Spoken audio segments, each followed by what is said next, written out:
En esa época, en esas ciudades, había un montón de... Acuérdense, ¿por qué le digo que eran judíos?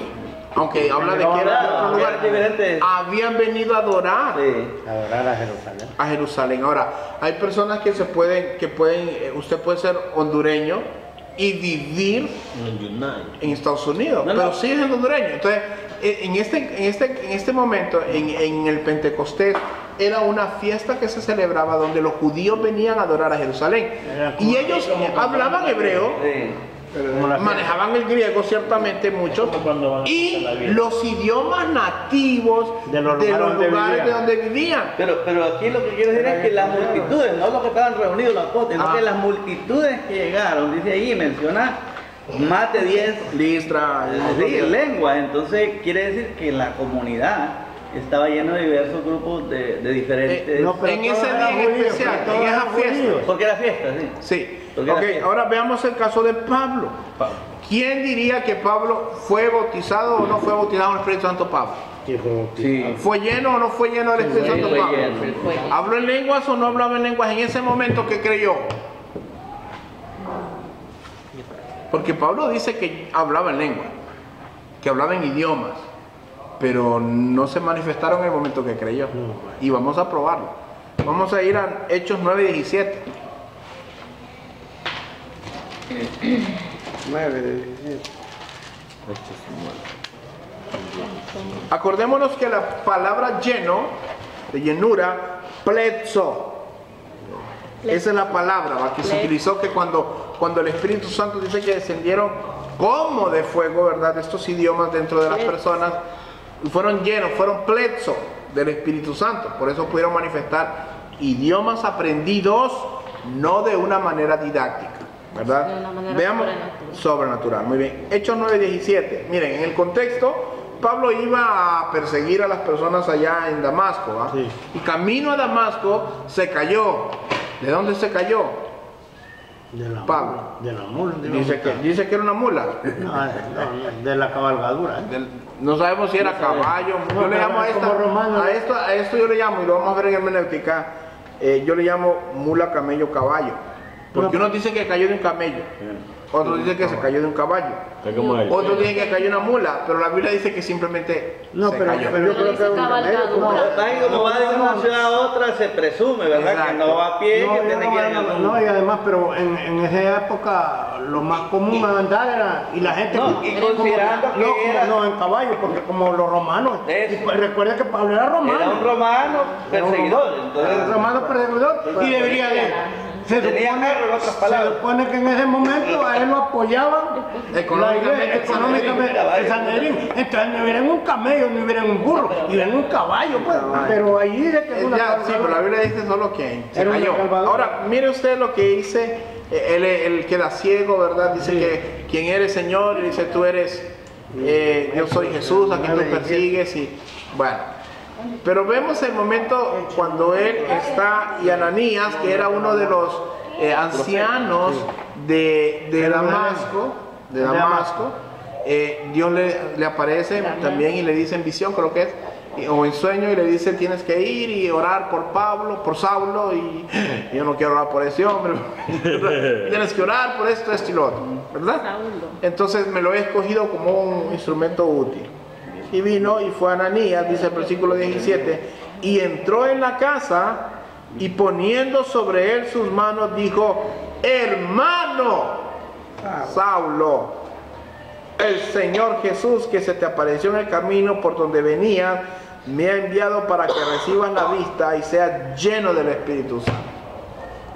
Yo creo que por ahí viene la confusión de los pastores modernos. Entonces ahí vamos. ¿Y fue lleno o no fue lleno? Sí, fue lleno. ¿Habló en lenguas? No, ahí no dice. Ahí no dice. Aquí no. Ahí no dice. ¿Por qué no? Hasta aquí no está diciendo. ¿Pero por qué no? ¿Por qué deduce usted que no? Porque hablaban las mismas lenguas entre ellos dos mismos. Correcto, no era necesario. No era necesario. Jesucristo fue lleno del Espíritu Y Santo. hablaba en inglés. ¿Hablaba en lengua Jesucristo? No hablaba.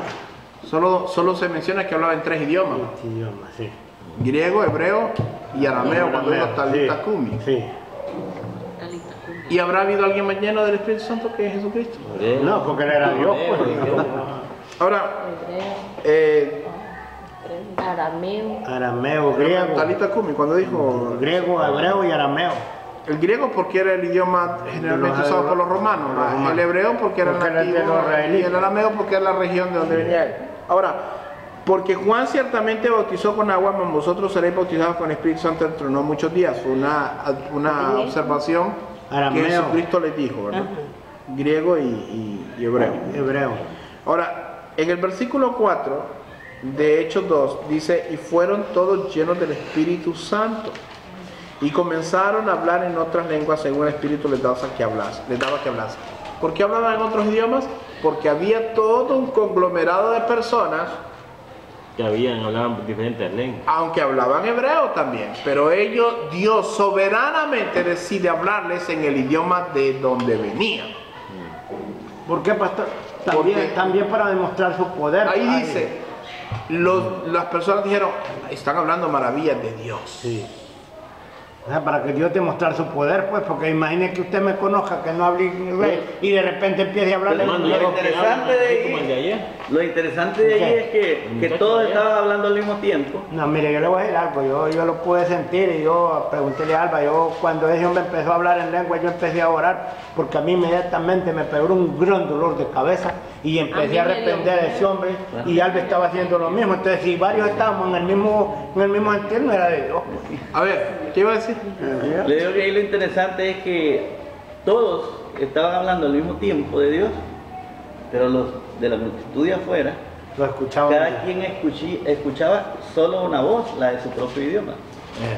Pero, y otro punto muy importante sería, ¿estarían diciendo diferentes cosas? Están diciendo lo mismo porque Dios dice una cosa. Lo mismo porque... Era lo mismo, Dios no es un desorden. Dios habla las mismas cosas. Porque yo me imagino que hubiésemos aquí, todos fuéramos de diferentes idiomas y que todos empecemos a decir lo mismo, cada quien el idioma y alguien está oyendo, no oír nada. Pero si hablan inglés, pero no, cada quien oía en su propio idioma. Claramente, solo oía la voz del que estaba hablando. El idioma. La Biblia dice en Hechos 2:17, y si usted lo tiene ahí a mano, Hechos 2 no lo pierdan, dice, en los postreros días, dice Dios, derramaré de mi espíritu sobre toda carne y sobre vuestros hijos y vuestras hijas profetizarán y vuestros jóvenes verán visiones, exacto, y vuestros ancianos soñarán sueños. Ahora, el judío creía que ellos eran la crème de la crème. La crème, ¿verdad? Y hasta cierto punto lo fueron durante mucho tiempo porque fueron el pueblo escogido de Dios. Es más, todavía, aún en rebeldía, siguen siendo el pueblo amado de Dios. Dice ahí que es la raíz, dice que es la raíz, nosotros vamos a la rama. Exacto. O sea que usted no somos el olivo desprecia al judío y si le puede servir, sírvale, porque por ese pueblo usted y yo conocimos de Dios. Mire, yo le voy a decir algo. Por ejemplo, yo les hago énfasis. Oren por Israel y oren por Jerusalén, porque la palabra dice, bendeciré a los que te bendicen y maldeciré a los que te... Ajá, pero si usted no le manda bendiciones al pueblo de Dios, Dios ¿cómo lo va a bendecir? Yo ayer estaba leyendo un libro que me gustó mucho y de hecho que me leí bastante, se llama El Gozo Soberano. Es un libro de John Piper que escribió sobre 3 grandes personajes de la iglesia a lo largo de la historia. Uno fue Agustín de Hipona, famosísimo, en el año 300 al 400 por ahí. Estaba también Martín Lutero. ¿Cómo se llama el libro? Perdón. El Gozo Soberano. Y estaba Juan Calvino. Juan Calvino fue el que sintetizó las doctrinas de la gracia. Y cuando yo leía de ellos, yo le decía a Sara, es increíble cómo estas personas que son reconocidos padres del cristianismo, de la reforma,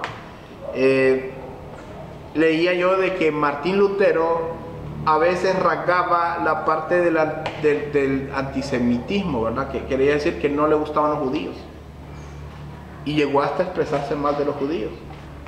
Y muchos decían, ¿cómo es posible que un hombre tan usado por Dios vaya a decir algo en contra de los judíos sabiendo que Jesucristo vino en carne a un pueblo judío? Entonces muchos toman lo malo para decir Martín Lutero era un loco, era un esto, un lo otro, por ejemplo.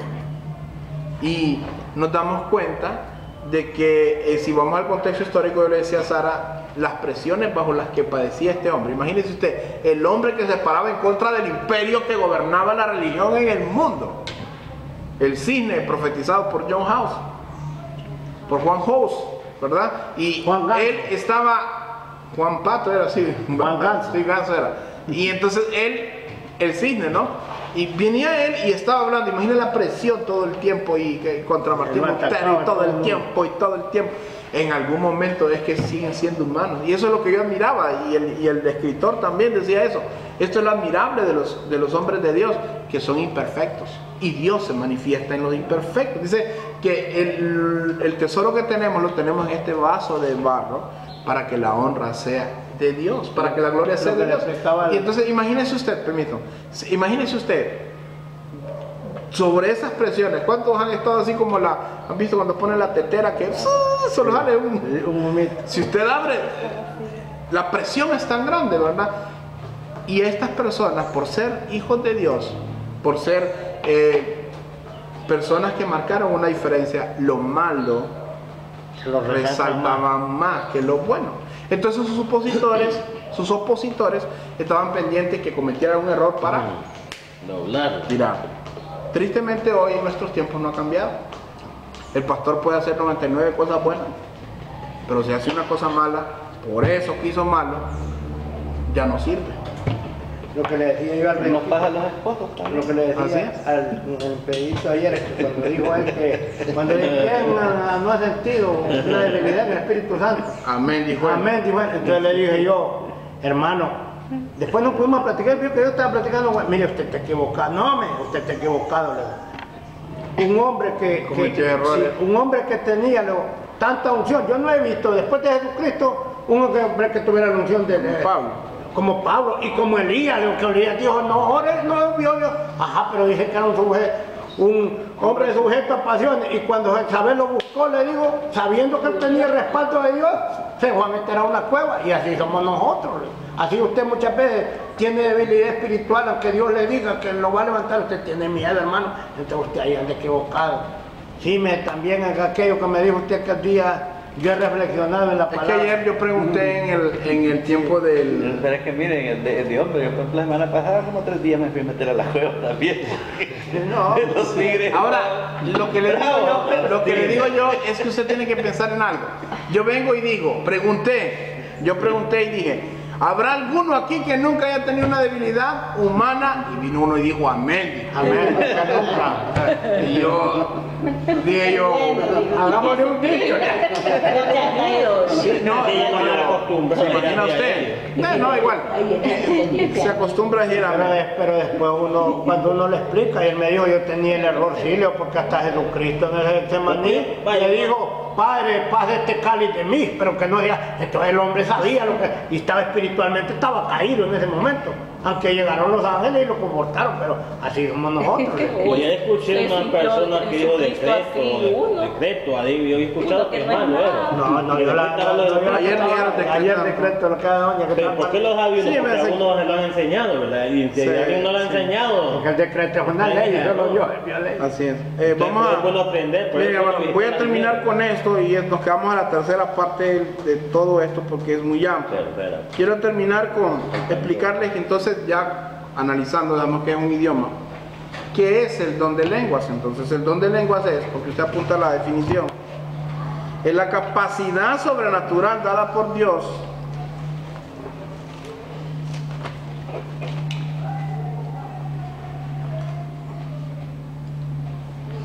¿Qué es el don de lengua? Es la capacidad sobrenatural dada por Dios de hablar un idioma que no ha sido aprendido didácticamente. Es la capacidad sobrenatural dada por Dios de hablar un idioma que no ha sido aprendido didácticamente. ¿Esto qué quiere decir? Que no fue un curso. No fue un curso de inglés.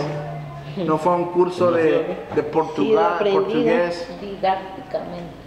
¿Qué es el don de lengua? Es la capacidad sobrenatural dada por Dios de hablar un idioma que no ha sido aprendido didácticamente. Acuérdense que la palabra lenguas utilizadas en el texto que hemos estudiado es glosa. Y glosa significa un idioma aprendido de manera sobrenatural. Así que, resumiendo, las lenguas eran idiomas. El evento que sucede en el Pentecostés es una promesa cumplida, ¿verdad? Y más adelante iremos viendo, ¿verdad?, cuáles fueron las finalidades de esas idiomas, ¿verdad? Notamos que los idiomas eran entendibles, ¿verdad? Se me olvidó solo mencionar el caso de Efeso, en Hechos capítulo 19, lo voy a leer yo, del 1 al 7. Pablo, estando en Efesos, aconteció que entre tanto que Apolos estaba en Corinto, Hechos capítulo 19, Pablo, después de recorrer las regiones superiores, vino a Efeso, y hallando a ciertos discípulos les dijo: ¿recibiste el Espíritu Santo cuando creísteis? Y ellos le dijeron: ni siquiera hemos oído que hay Espíritu Santo. Hechos 19. Entonces dijo: ¿en qué pues fuiste bautizados? Ellos dijeron: el bautismo de Juan. Dijo Pablo: Juan bautizó con bautismo de arrepentimiento, diciendo al pueblo que creyesen en aquel que vendría después de él, esto es, en Jesús el Cristo. Y cuando oyeron esto, fueron bautizados en el nombre del Señor Jesús. Ahora, y habiéndoles impuesto Pablo las manos, vino sobre ellos el Espíritu Santo y hablaban en lenguas y profetizaban, y eran por todos unos 12 hombres. Ahora, este evento empezó en su tiempo, en su momento en Pentecostés, luego cuando estaba Cornelio, y después ya estaba en Asia. El evento era un evento de expansión, aunque llevó años, ¿verdad? Porque habían creyentes en todos lados y no de todos se habla de que hablaban en lenguas. Pero en el caso específico de Efeso, Dios nuevamente mostrando que estaba expandiendo sobre toda criatura, sobre toda persona, derramando su espíritu. En la próxima oportunidad vamos a ver los puntos principales de lo que podemos sacar de Hechos capítulo 2, que fue una señal para los impíos, que eran idiomas, que hablaban maravillas, ¿verdad? Todas esas cosas las vamos a ver para poder entrar en una comparativa con el caso de Corinto. ¿Qué fue lo que pasó en Corinto? Porque usted puede leer, y le recomendaría que leyera el capítulo 14 de Corinto, para que usted mire todo lo que pasaba en Corinto sobre las lenguas y que podamos tener una perspectiva más clara la próxima vez que vengamos al estudio. 1 Corintios 14. No sé si Pedro apaga el aparato.